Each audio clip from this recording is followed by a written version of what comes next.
this week's episode, or this episode number 4, is going to be activity and how you're going to be able to create a at-home workout for yourself. Because we're in a time of uncertainty, we don't know whether we're going to be continuously going to the gym or have access to the gym long term. And sometimes being at home is the most convenient thing that you can have. So I figured I would make this activity video be about how to create, program, and plan your own at-home workout. So if you want to know how to do that, continue watching the video. If you have no interest in working out at home, stop. Don't watch something that isn't going to serve you a higher power. If you're in it for the knowledge, go ahead and take that knowledge, but knowledge is only potential power until it is put into plan with action. So, if you don't have any hopes or any interest in putting into practice at-home workouts, don't waste your time and go watch a video on how to do a proper in-gym workout or a yoga workout. This is going to be something specifically for those of you that want to learn how to program, maintain, and hold yourself accountable to at-home workouts. Alright guys, so now that we're in the portion where you should be, I wanted to go over first how you're going to build, create, and hold yourself accountable to a at-home workout. The first thing that you need to do is get a schedule. As depicted here, you now have a schedule. This is going to be the first step in you holding yourself accountable to an at-home workout routine. You're going to make an asterisk, a star, or an accountability sign between the days that you are going to go ahead and do your at-home workouts.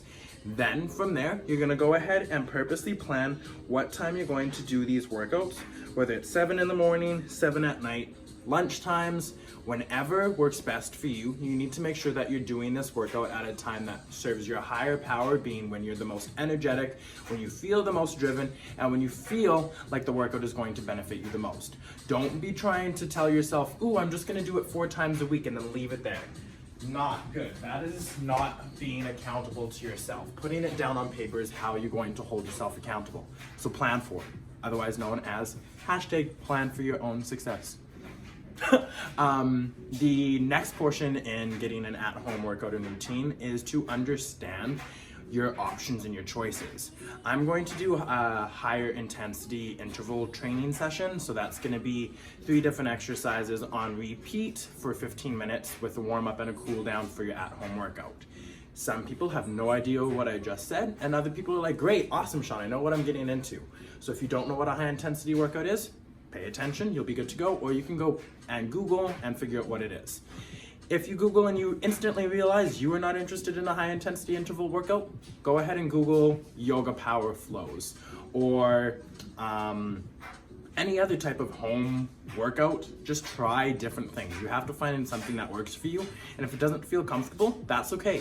Dedicate yourself to doing once, all the way through, giving it 100% of your energy and of your effort, and then if you don't like it, try something else. It usually takes 2 or 3 workouts with me as a trainer for me to even understand how you like to work out. So let me tell you this right now, if you don't know how to work out and you keep trying things, it's probably gonna take you double that to figure out what type of workout you prefer to do by yourself. So figure that out first. Once you know what type of workout you need to do, you need to figure out how you're going to gauge your intensities and how you're going to make sure you're pushing yourself hard enough. So the first thing I'm going to do is I'm going to use my clipboard. This is something that I do in my brain for all of my clients. I go through and I try and get an idea of what your FITT principles are going to be. So F is for your frequency, so that's for how many times per week you're actually going to do the workout. So I'm going to build this at-home workout for this video to be done 3 times per week. So this is going to be a routine that you can do upwards of 2 to 3 times per week. The intensity on a 1 to 10 scale, what would you rank your intensity as? I'm going to want this workout to push you guys and myself to about a 6 or 7 or 60 to 70% of my effort. The next thing that I'm gonna do is time and type. I've already said that this workout is going to be 15 minutes in total. I'm going to dedicate 3 to 5 minutes to a warm-up. The middle portion will be my exercises, and then the very ending will be 5 minutes of stretching. If you are not doing a warm-up and a cool down, you do not have a whole health planned workout. You are literally throwing yourself into the tigers, into the lions, and then you're hoping and praying that you can climb out of the cage.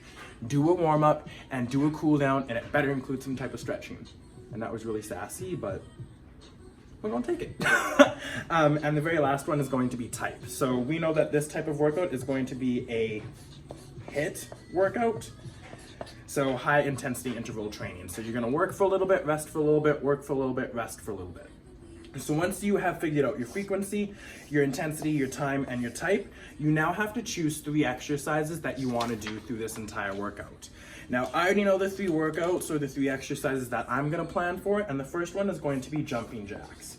This is a great total body exercise that is working your cardiovascular system and your strength systems of your global muscles. Global muscles being the big muscles that are all around your body, not the small intricate muscles. Small intricate muscles would be like chest day, back day, leg day, core day, shoulder day. Those are small muscles. Jumping jacks are for everything. The second exercise that we're going to do is going to be for core, and this is going to be leg raises. So straight leg raises, this is more for core and stability, and it will also give you a little bit of strength within the core. So you can go ahead and modify this. I'll show you how to modify that in the video as well. The next and the final exercise that we're going to do is going to be a dolphin push-up. Now this dolphin push-up again is a full body exercise, but it's leaning towards upper body and it's leaning towards total strength. So now that you've had your 3 exercises and you know what you're going to do, now that being said, if you're thinking to yourself, Shawn, 3, that's not enough. I need a little bit more. Go ahead and choose a couple more. You can write in a 4th, maybe a 5th, maybe a 6th. I would stop at 7. 7 exercises done 3 times through is a lot of work. So I would definitely limit it to about 6 or 7 exercises, and I'd stay happy there. 3 is where we're gonna get started for today. So now we know our exercises, we know your FITT principles. The last thing that we're gonna go over is how hard to push yourself. Now this is called a rate of perceived exertion chart. One of my amazing classmates from Nate in the PFT program made this.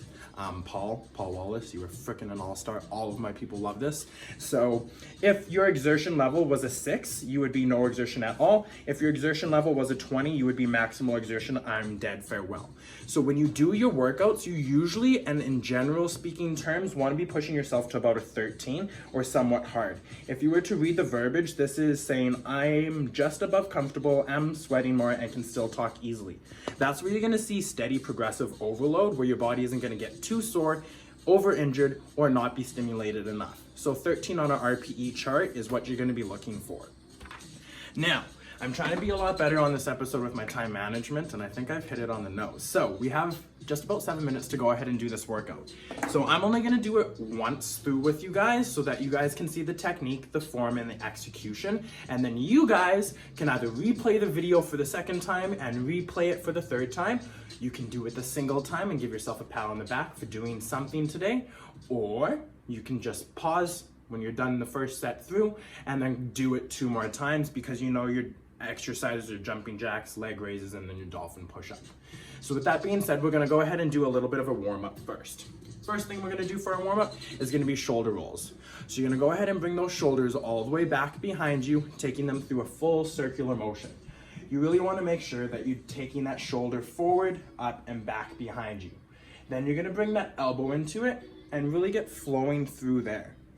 Once your elbow feels good here, you're gonna bring your arm all the way into it and go for your full arm circles. Again, this is gonna be both arms. You're doing both arms at the same time. Just as a demonstration, I'll use one arm. Now you're gonna stop and you're gonna bring your shoulders forward. So you're gonna shoulder roll forward, up in front, and then you're gonna go ahead and bring your elbows into it. Elbows come in, full circle. Again, a warm-up should only take you 3 to 5 minutes, or about 4 reps of each. Full arm circles all the way up and overhead. Really take them through that motion. Last time, and good. Your next warm-up that you're gonna do is you're gonna have your arms out in front of you, throw the thumbs back, and then cross over in front. Nice and steady, back and forth, one right after the other. I just love looking out my front window. There's so many squirrels in the tree and everything. I just love it. Last warm-up exercise is gonna be lower body. You're gonna go ahead and go down for a rear lunge and then back up to the top. Down for a rear lunge, back up to the top. You're gonna alternate these legs. So right leg back down behind you, rear lunge, up to the top. Left leg down behind you, up to the top. Keep alternating from one to the other, nice and steady. Your pace is determined by your own effort level. Like I said, we have our RPE cheat sheet. So you want to be consistently pushing yourself to 13 on a 1 to 10 scale, about a 6 or 7, or 60 to 70% of your potential energy. With that being said, one more on each leg, and you're good. So we did 4 shoulder rolls forward, then elbows, then arms, front and back, and then you did 8 lunges each leg, so 16 in total. Your very last one is gonna be a cardio exercise. So you're gonna take your feet wide, you're gonna go ahead and jump in and out, in and out. Now, one thing that one of my professors taught me while I was in school is that the wasted potential energy. If you're landing and you're stomping and your whole house is shaking, you're wasting potential energy. So think to yourself and say to yourself, land grasshopper soft, grasshopper soft, grasshopper soft. That lets your muscles engage, completely contract, and really make the muscle work. It's like adding intention. 5, 4, 3, 2, and 1. Perfect. Now we're ready for our workout. So the first thing we're going to do is our jumping jacks. So when you do your jumping jacks, it's a high impact movement. If you need a modification, you'll just do a side stepping jumping jack. With that being said, we're doing 60 seconds of work and then 15 seconds of rest. We're gonna get going here in 3, 2, 1, jumping jacks, 60 seconds. Now again, when you do these jumping jacks, you wanna be taking into effect your breath.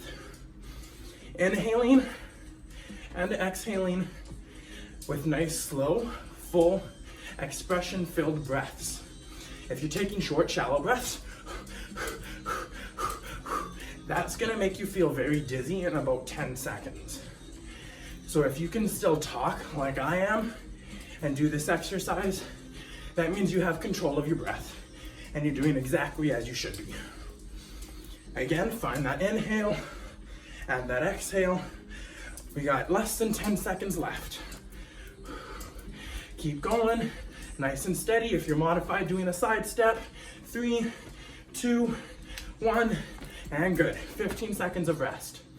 This is the opportunity to take a small sip of water, towel off if you need to. Because it's high intensity, you're only getting 15 seconds of rest. That means you're sitting down right now, getting onto your mat. We're gonna go for your leg raises in 5, 4, 3, 2, and 1. Legs come up towards the sky and then right back down. You want your chin up towards the ceiling and your head on the floor. This way you're not over-activating your neck and really making it a possibility to get migraine headaches. So keep your chin up towards the ceiling, hands underneath your tailbone or your butt. That position is a personal preference. As you go through these, make sure to flex your toes up towards your face. Don't bend your knees here. That takes it out of your core. Keep those legs straight, fully extended out in front of you, and keep breathing here. Nice and steady, one right after the other. Whew, almost done. Here's 10, 9, 8, 7, 6, 5, 4, 3, 2, and 1. Perfect. All right, again, this is the perfect opportunity for you to grab a drink of water, towel off, take some nice deep inhales and some full releasing exhales. We're gonna go ahead and set yourself up for your Dolphin Push-Up. That's gonna be down on both elbows, almost like you were doing a plank. From here, you're gonna push your butt up into the air and then bring it back down and forward. 3, 2, and 1. Butt up and into the air, bring it forward. Up and into the air, bring it forward. Now, if you need a modification because this exercise is a little bit too demanding for you, stay on your knees and push yourself forward and back still. You're still working the exact same muscles, you're just doing less body weight or less resistance for this exercise. If you can, stay on the toes, butt goes into the air, one right after the other. You'll notice that I'm making sure that my elbows are right underneath my shoulders when I come back forward. You don't want to be here because that's going to hurt a lot. So make sure your shoulders stay right over top of your elbows or vice versa, elbows right underneath your shoulders. Whew, 15 seconds left, guys. Nice and steady. Whew. If you need to make that regression, please make it. I just did. From the knees is modified. I never want to hear you call it a girl push-up ever again. Please and thank you. Understood? 5, 4, 3, 2, and 1. Oh my Lord. Whew. So, now we get to go into what I like to call the most rewarding part. If anyone has ever been to Snap Fitness Leduc and ever had the opportunity of meeting Kathy, she is a godsend.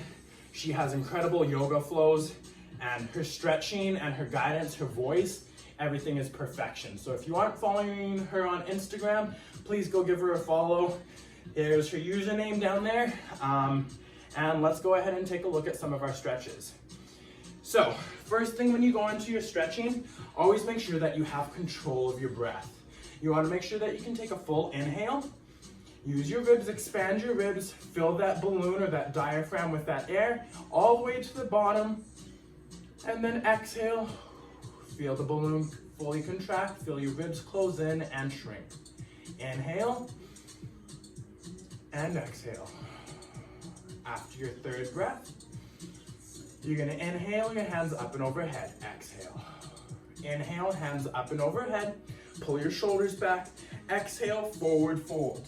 Now there's lots of people that say round your back, don't round your back, don't do it, do it.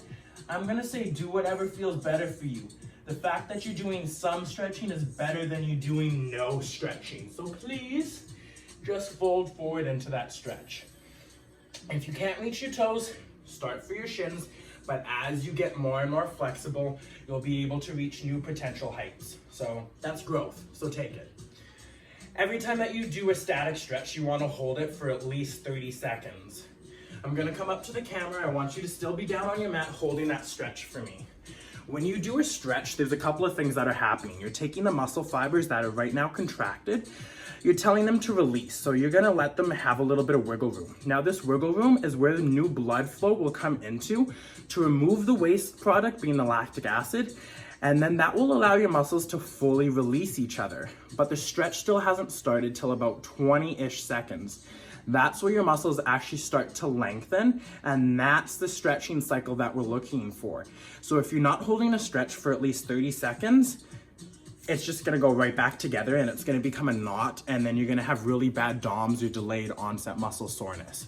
So hold a stretch, breathe through it, let it release, and let it lengthen for at least 30 seconds, please. With that being said, you're done on the floor. You're gonna go ahead and bring one leg back behind you, big toe down. Try and keep your knee in line so that you're stretching the quad and you're not stretching the ACL or the MCL. You really want to make sure that the body always stays in anatomical position when you stretch. Anatomical position would be as such. So you want to make sure that that knee stays in line. You can work yourself back onto that rear opposite facing elbow. Whatever feels better for you. Again, don't push yourself into stretch if it doesn't feel like a slight pulling sensation. If it feels like pain, if it feels discomforting, if it feels like you can't breathe through it, the stretch is too much, you're doing it wrong, ease off of it and make it a little bit easier for yourself. You'll make sure to do that for each leg. Once you're done the quad stretch, I would recommend doing your child's pose. Now you can have your child's pose with your knees together or your knees apart. I'm a knees apart type of guy. You're gonna walk your hands down the mat. Now here's something that I like to do. You're gonna bring your hands into what I call your teepee huts. Let your forehead come down. This is gonna let the musculature in your rhomboids, in your lats, and in your traps stretch from their origin to insertion. And then when you exhale, you'll let your hands go down and you'll feel the muscles stretch differently. Now it's from insertion to origin, vice versa. It's almost like you're getting two stretches in one, so it's something extra for you to do.